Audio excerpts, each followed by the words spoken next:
이 세례 요한을 우리가 잘 이해하기 위해서는 이 세례 요한이 등장하던 이 당시의 상황을 이제 예수님이 오시던 그 당시 시대적인 배경을 좀 잘 알아야 합니다.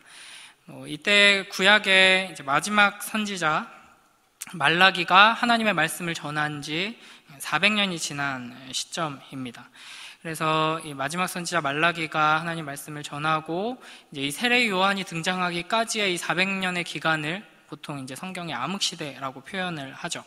이스라엘이 이제 멸망하고 또 이제 제국의 식민지의 처지에 있다는 점에서도 물론 이제 암흑시대라고 표현할 만하지만 무엇보다도 이제 하나님의 말씀이 선포되지 않는다라는 점에서 이제 하나님께서 이스라엘을 떠나셨다라는 점에서 이제 암흑시대였습니다. 그래서 이스라엘이 멸망한 지 한 600년 정도 지나고 하나님의 말씀이 선포되지 않은 지 한 400년 정도 지나면서 이제 이스라엘 가운데에는 이제 하나님께서 성경에 약속하셨던 그 메시아에 대한 이제 간절한 기대로 가득 차게 되었습니다. 근데 여기서 이제 간절한 기대라는 것은 어떤 소망 가운데에서 이제 즐거이 기다리는 기대가 아니라 이제 지극한 이제 절망 가운데서 그것 말고는 이제 붙들 게 없는 그런 상황 가운데 있었던 것이죠. 바로 이때 이제 400년의 침묵을 깨고 이제 세례 요한이 등장합니다. 이제 세례 요한은 광야에서 마치 이제 엘리야와 같은 모습으로 이제 말씀을 전합니다. 그래서 유대가 전체가 이제 발칵 뒤집히게 되죠. 그래서 유대의 종교 지도자들뿐 아니라 하나님께서 메시아를 보내셔서 이 끔찍하고 절망적인 상황을 끝내시고 이스라엘을 회복시켜 주시기를 간절히 기다리고 기대하던 이스라엘의 모든 백성들 가운데 이제 큰 관심과 주목을 한눈에 받는 인물이 되었습니다. 그래서 이 세례 요한이 전하는 메시지를 듣기 위해서 하나님께서 드디어 우리에게 하나님의 말씀을 전해주시는구나, 하나님께서 하나님의 선지자를 보내셨구나 라는 것을 직접 보기 위해서 수많은 사람들이 온 사방에서 나오게 됩니다. 그래서 이들 중에는 이스라엘 중에서 멸시를 받던 세리나 군인 같은 이제 자들도 있었죠. 그러나 이제 세례 요한은 이 몰려드는 사람들을 향해서 이제 쌍욕을 내뱉으면서 아주 무시무시한 말들을 합니다. 이제 독사의 자식들아, 이렇게 부르면서 회개를 선포하죠. 그리고 많은 사람들이 이제 이 세례 요한을 보고 그가 전하는 메시지를 듣고 이제 두려워합니다. 마치 이제 진노하시는 하나님의 그 음성을 듣는 것처럼 이제 두려움에 떨면서 이제 괴로워하면서 엎드려서 이제 죄를 고백하고 회개하죠. 이런 상황 가운데 유대 지도자들이 제사장들과 레위인들을 이제 보내서 네가 누구냐 이렇게 질문합니다. 그러니까 이 세례 요한이라는 이 인물과 그가 하는 일이 그리고 그로 말미암아 지금 벌어지고 있는 여러 가지 일들이 이제 이런 유대 지도자들을 가만히 있을 수 없게 만든 것이죠. 만약 그가 진정으로 하나님께서 보내신 선지자거나 이제 혹은 메시아라면 이제 일이 이제 복잡해지고 심각해지는 겁니다.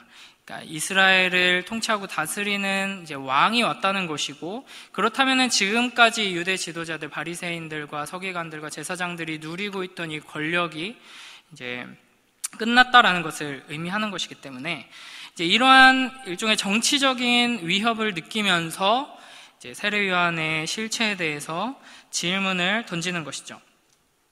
그래서 20절에서 네가 누구냐라는 이 질문을 던집니다. 이에 대해서 세례 요한은 나는 그리스도가 아니다라고 대답합니다. 사실 이들이 세례 요한한테 와서 네가 그리스도냐라고 물어본 건 아니었죠. 그냥 너 누구냐라고 물어봤는데 나 그리스도가 아니다라고 대답을 합니다. 그러니까 제사장과 레위인들이 어떤 의도를 가지고 지금 와서 질문을 하는가를 이제 정확하게 알고 있었다는 것이죠. 그리고 이어서 21절에서 그러면 누구냐? 네가 엘리야냐? 이렇게 질문합니다. 이에 대해서도 단호하게 아니다라고 답하죠. 그러니까 이 사람들이 세례 요한을 혹시 엘리야인가라고 생각했던 이유는 이제 그가 이제 광야에서 이렇게 외치고 있다는 것, 이제 그의 복장이나 세례 요한이 엘리야처럼 털이 많았는지 이건 모르지만 어쨌든 그의 모습들이 마치 구약의 선지자 엘리야처럼 보였기 때문이죠. 그것뿐만 아니라 이제 구약의 마지막 책인 말라기의 이제 마지막 장인 4장 5절에서 이렇게 하나님께서 말씀하셨습니다. 보라, 여호와의 크고 두려운 날이 이르기 전에 내가 선지자 엘리야를 너희에게 보내리니. 그래서 이제 유대의 이제 학자들은 하나님께서 이스라엘을 회복시키시기 위하여서 메시아를 보내실 텐데 그 메시아를 보내시기 전에 먼저 엘리야를 보내실 거다라고 이제 생각하고 기대하고 있었고요. 그리고 엘리야는 이제 죽어서 하나님께 간 게 아니라 죽지 않고 승천했죠. 그래서 이제 엘리야가 그 모습 그대로 다시 올 것이다라고, 문자적으로 올 거다라고 이제 생각하고 있었습니다. 그래서 이제 네가 엘리야냐라고 물어봤는데 아니다라는 대답이 돌아왔죠.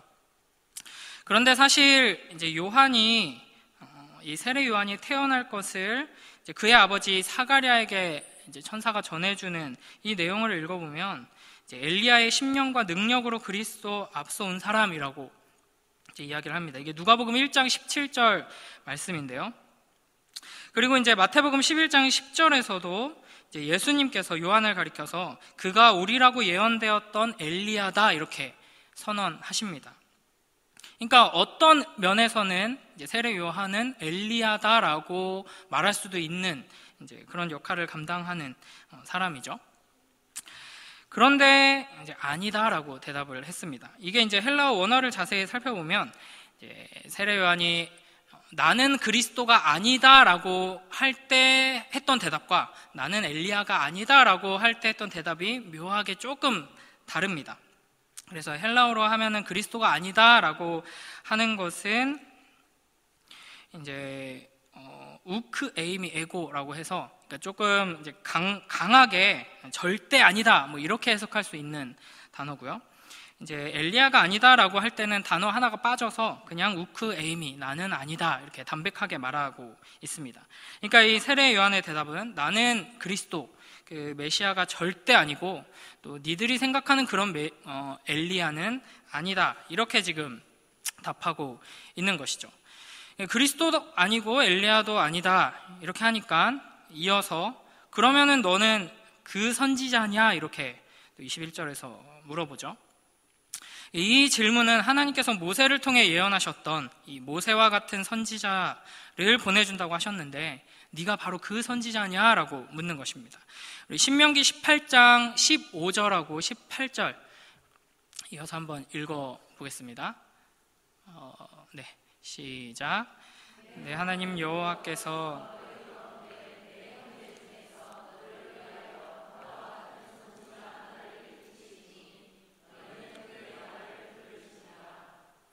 18절도 읽겠습니다. 시작.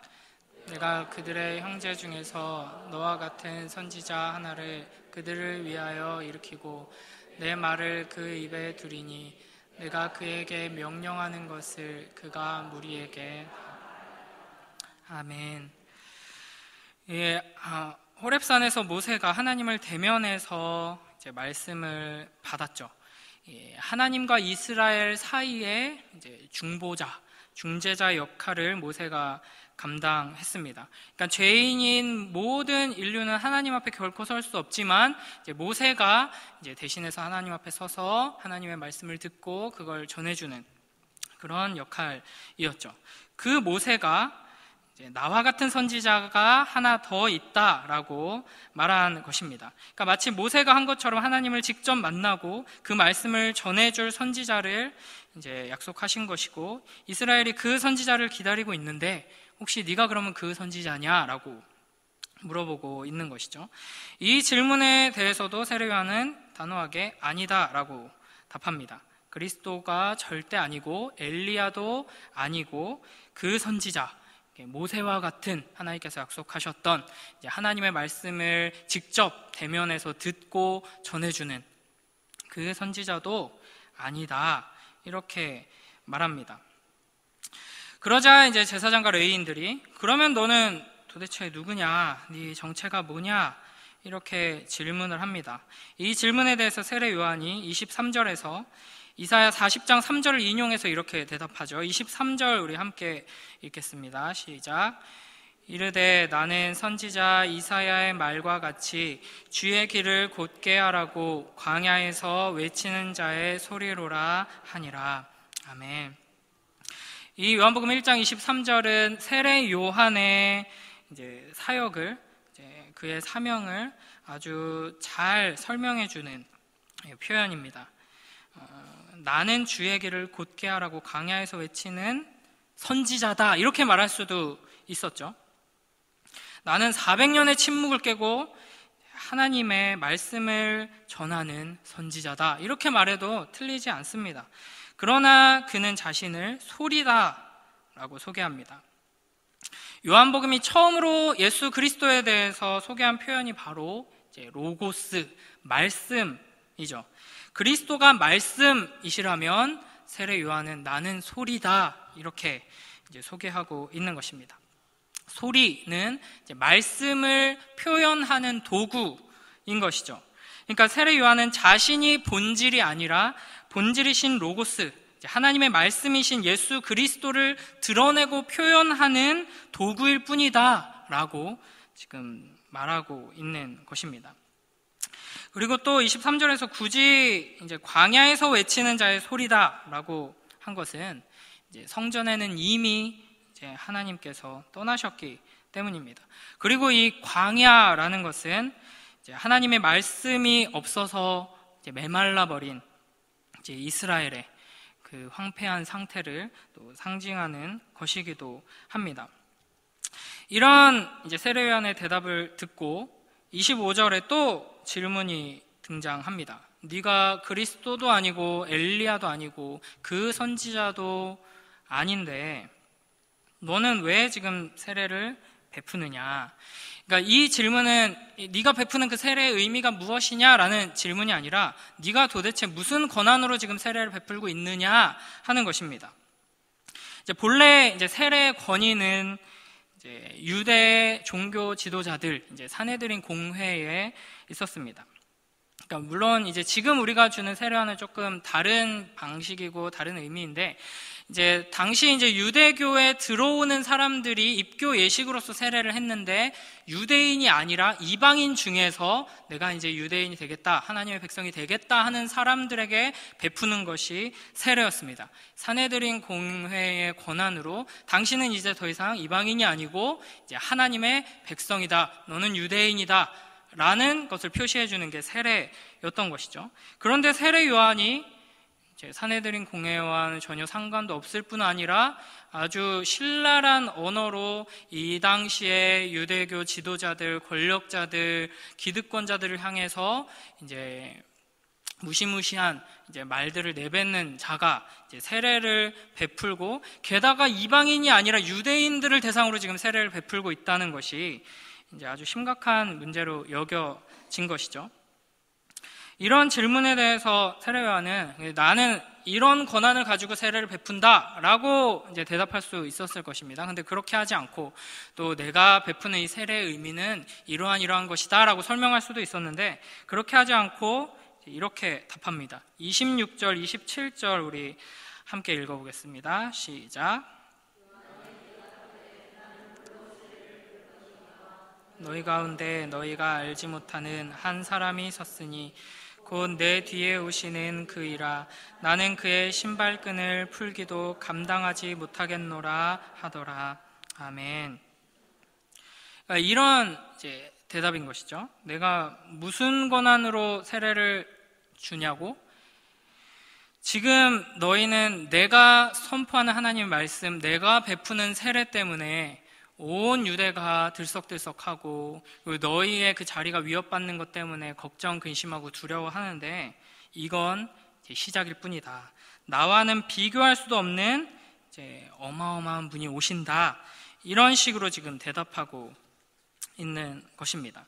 그러니까 지금 세례 요한은 자기에게로 향하고 있는 모든 관심을 주님에게로 돌리고 있습니다. 자기 자신을 보면서 대단하다고 여겨서 모여드는 사람들과 이러한 현상을 심상치 않게 여기고 찾아온 권력자들의 질문 앞에서 자기 자신을 향한 모든 관심과 시선을 주님에게로 돌리고 있는 것이죠. 이게 우리의 본성을 비추어서 생각해 볼 때 굉장히 놀라운 일입니다. 그리고 많은 것들을 시사하고 있죠. 성공과 형통은 사람을 교만하게 만듭니다.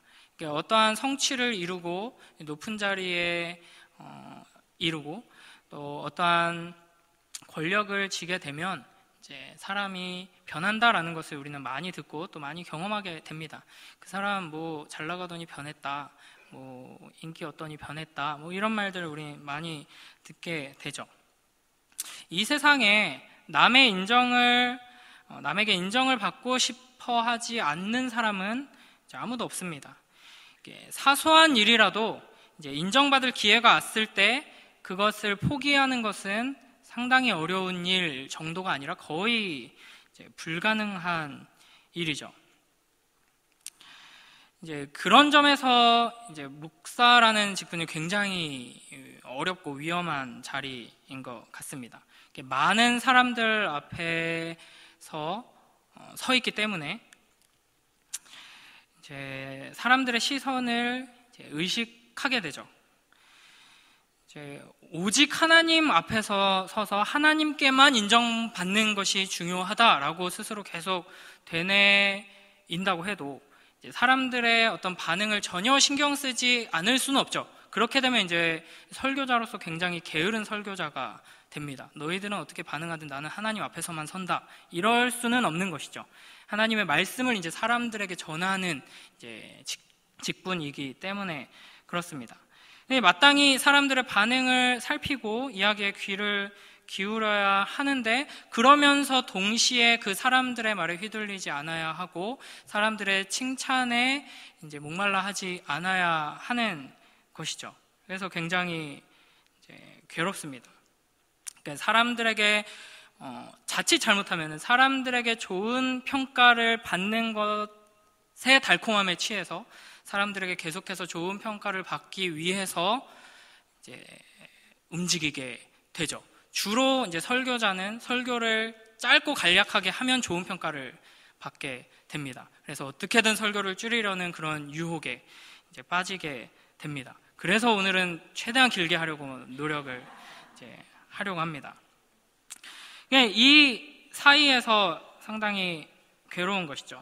칭찬을 거의 못 듣지만 칭찬을 듣게 되면 감사하는 마음과 또 마음이 따뜻해지면서 위로를 받고 또 그러면서도 동시에 두려운 마음이 듭니다. 좋은 소리를 들으면 한켠에 우쭐한 마음이 생기죠. 그 우쭐한 마음이 생기는 것을 발견하는 순간 턱 하고 두려워지고 굉장히 슬퍼집니다. 사람들의 칭찬에 이렇게 나는 쉽게 흔들리고 반응하는구나. 그래서 참 많이 괴롭습니다.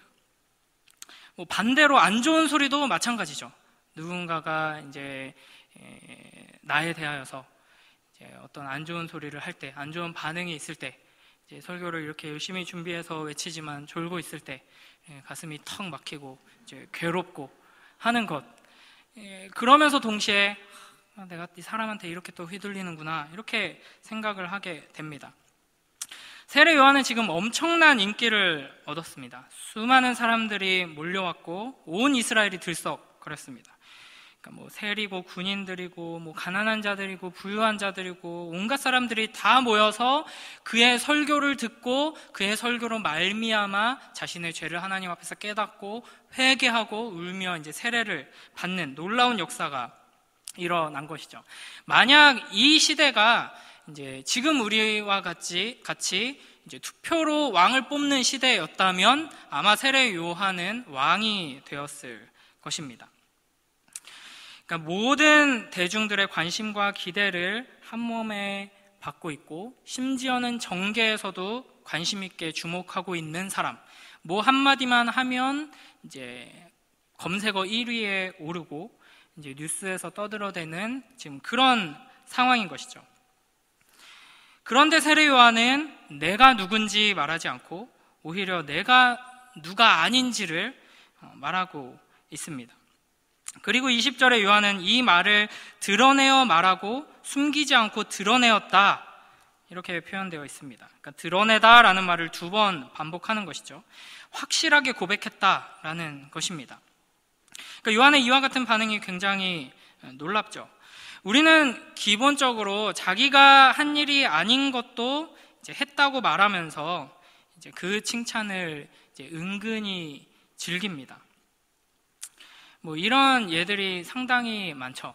이제 최근에 제가 봤던 어떤 개그맨들 이제 인터뷰에서 이제 개그맨 시험 볼 때 이제 심사위원들이 너무 잘 짰다 개그를, 이거 누가 짰냐 하고 한 사람한테 물어봤는데, 그 팀으로 같이 짠 건데 그 자리에서 자기도 모르게 제가 혼자 짰습니다, 이제 이렇게 대답을 해서 그게 평생토록 그 욕을 먹는, 뭐 몇십 년이 지났는데도, 십몇 년이 지났는데도 그 얘기를 계속하면서 막 어떻게 그럴 수 있냐 이렇게 비난하고 막 이제 웃으면서 하는 그런 인터뷰를 봤는데, 그게 이제 우리 모두의 본성입니다. 그러니까 뭐 예를 들면 뭐 어렸을 때 뭐 공부 잘하셨겠어요 뭐 이렇게 얘기를 하면은 아니요 저 진짜 못했는데요 이렇게 이제 말 잘 안 하죠.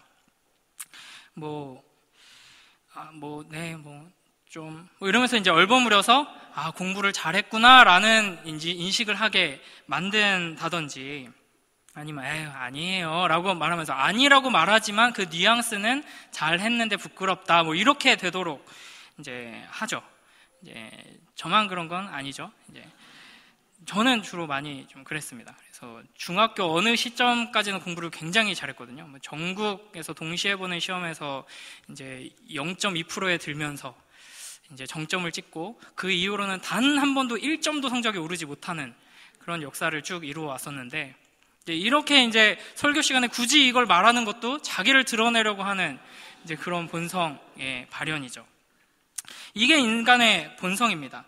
자기 자신을 높이고 싶어하고 칭찬받고 싶어하고 인정받고 싶어 합니다. 그러나 세례 요한은 강력하게 조금의 여지도 남기지 않고 나는 그리스도가 아니다 라고 부인하고, 이제 모든 관심과 시선을, 칭찬과 기대를 예수 그리스도에게로 향하도록 합니다. 이제 보통 이제 우리는 세례 요한 이렇게 부르는데, 이제 세례 요한의 그 역할과 하나님께서 맡겨주신 사명을 잘 표현하는 이제 명칭은 이제 증거자 요한 이렇게 이제 부르기도 합니다. 예수 그리스도를 증거하고 드러내는 사람이라는 것이죠. 그리고 세례 요한과 같이 그리스도를 증거하는 자들로 부름받은 이들이 또 있습니다. 우리 사도행전 1장 8절 말씀 함께 읽겠습니다. 사도행전 1장 8절 시작.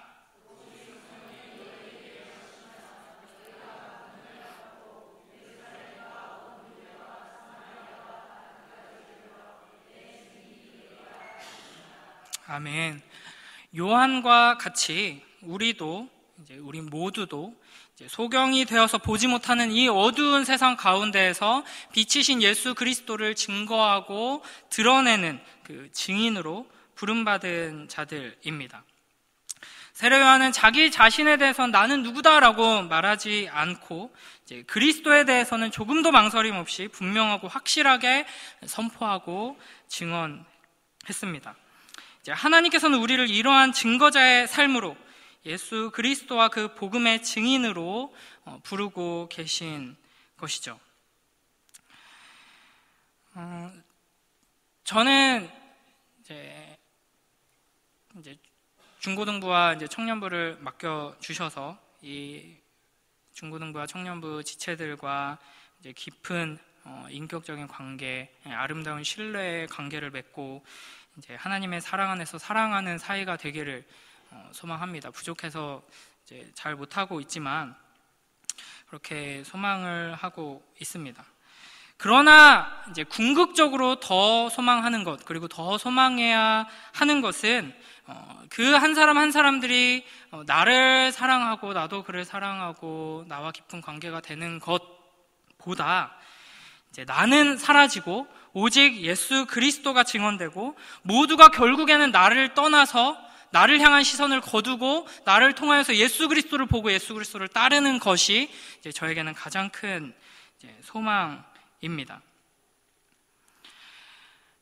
중고등부 친구들 중에 이제 애정 표현을 이제 되게 잘하는 친구들이 몇 명 있습니다. 그래서 이제 제가 이번 주에 이제 휴가를 갔다 왔더니만 막 목사님 목소리가 너무 듣고 싶었어요. 막 이런 사랑 고백을 하기도 하고, 뭐 전화해가지고 뭐 목사님 어디 오셨어요? 보고 싶어요. 막 이렇게 이제 하기도 하는데 너무 감사하고 기쁘죠. 그런데 저에게 자꾸 그렇게 사랑 고백을 하면 이제 거기에 취해가지고 이제 그 사랑 안에 이제 머물고자 하는 게 이제 인간의 본성입니다.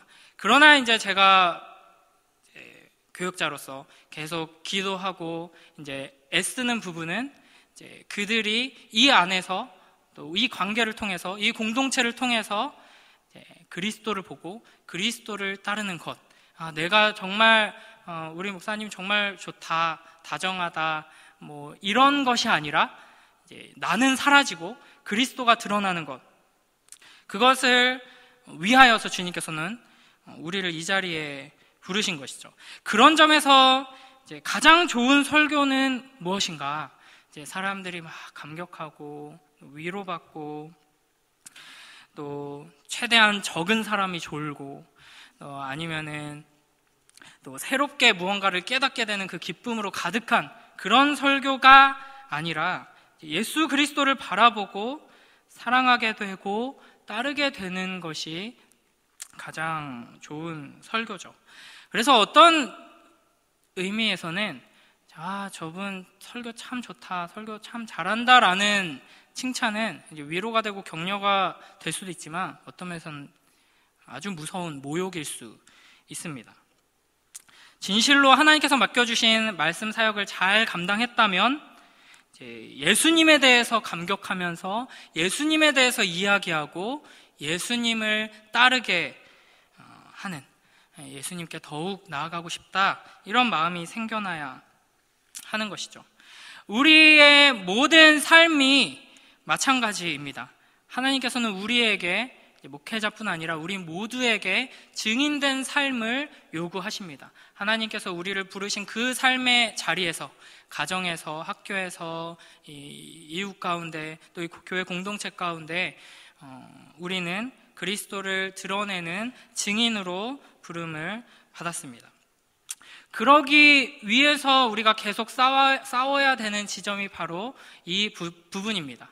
나의 이 연약함, 악한 본성, 칭찬받고 싶어하고 위로받고 싶어하고 격려받고 싶어하고 인정받고 싶어하는 이 본성과 우리는 계속 싸우면서 나는 아닙니다, 나를 보지 마세요, 나 칭찬하지 마세요, 그리스도를 보시고 그리스도를 높이세요 라고 할 수 있어야 하는 것이죠. 그래서 이제 웨스트민스터 소요리 문답 1문에서는 이제 우리의 유일한 이제 삶의 목적이 무엇인가? 하나님을 영화롭게 하고 영원토록 그분을 즐거워하는 것이다 라고 말하죠. 이 세례 요한을 통하여서 하나님께서는 증인된 자들이 어떠한 모습으로 그리스도를 증언해야 하는가를 이제 보여주십니다. 우리가 각자의 삶의 자리에서 자기를 부인하고 나 자신을 높이고 칭찬받고 싶어하는 그 욕망에서 이제 그리스도를 더욱 높이고자 하는 그 거룩한 열망으로 자라나는 우리 모두가 되길 주님의 이름으로 축원합니다. 우리의 삶의 자리에서 그 증인된 삶으로 살 수 있게 해달라고 우리가 이 시간 먼저 함께 기도하며 나아갔으면 좋겠습니다.